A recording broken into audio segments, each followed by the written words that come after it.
Well, it is a weather impact alert today with a severe thunderstorm watch now in effect for several of our counties, mainly west of I-75. That will be in effect till 11 o'clock tonight. Really the first step in warning you, at least of the threat of any strong to severe storms that could be just a mere couple hours away. Watch it very close. These storms are clusters of storms over Indiana, and then another cluster of storms that will be developing over towards Chicago tonight. It may come in with a second round of storms. So bottom line, it is going to be active and busy across the area. You're starting to kind of feel it in the atmosphere. Downtown Toledo, a couple of those cumulus clouds. Those are fair weather clouds right now, but just as we expected, we were going to shoot toward 80 degrees this afternoon. And once that sun popped out right around mid-afternoon, boy, temperatures were off to the races. Southwest winds 16 miles per hour, gusting to 28.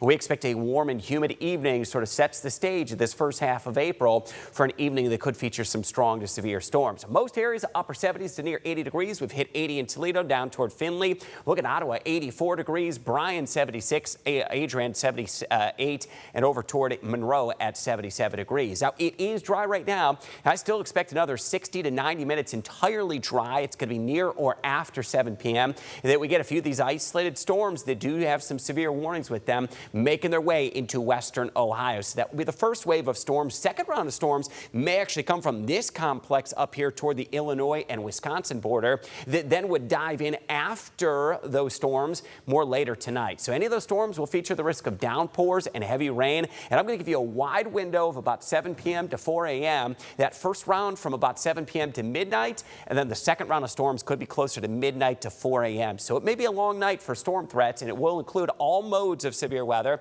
Gusty winds going to be the highest threat, some large hail. And while we can't rule it out, isolated tornado risk will be possible this evening and overnight tonight. Now, hour by hour forecast really actually doesn't show much for that first wave of storms, but we'll highlight the second round of storms that comes in closer to midnight across northwest Ohio and southern Michigan. And the question is, how strong will that line of storms be? Will it be able to hold together, or will it fade away as we go through midnight? And that's a possibility. Perhaps we may scoot on by without the risk of widespread severe weather overnight. So fingers crossed on that, but we'll keep close tabs on how that unfolds. A few additional rain showers tomorrow morning. Now, there's going to be another risk, a few isolated afternoon storms. So really, these are daily chances of storms that will be out there Wednesday afternoon and into Wednesday evening.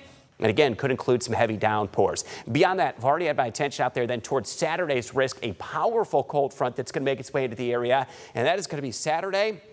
A risk of strong to severe storms and another weather impact alert day out there toward the end of the weekend. So here's how we tie it all together. Weather impact alert day that continues tonight into really early Wednesday morning. That's going to be for the risk of strong to severe storms. The chance of storms again tomorrow afternoon will feature a few isolated strong storms. Additional storms Thursday, we may be looking at 1 to 2 inches of total rainfall over the next 48 to 72 hours. Best chance we get dry weather's Friday, mid-70s, and then that cold front on Saturday. Just previewed that, spikes us through the upper 70s. Chance of strong storms into Saturday afternoon and evening, and we already want you to be alert for that into the weekend. And look at temperatures that will plunge Sunday into Monday, dropping back into the 50s early next week. It'll be a chilly outlook, and effects could get down toward the freezing mark Monday morning before returning back into the 60s.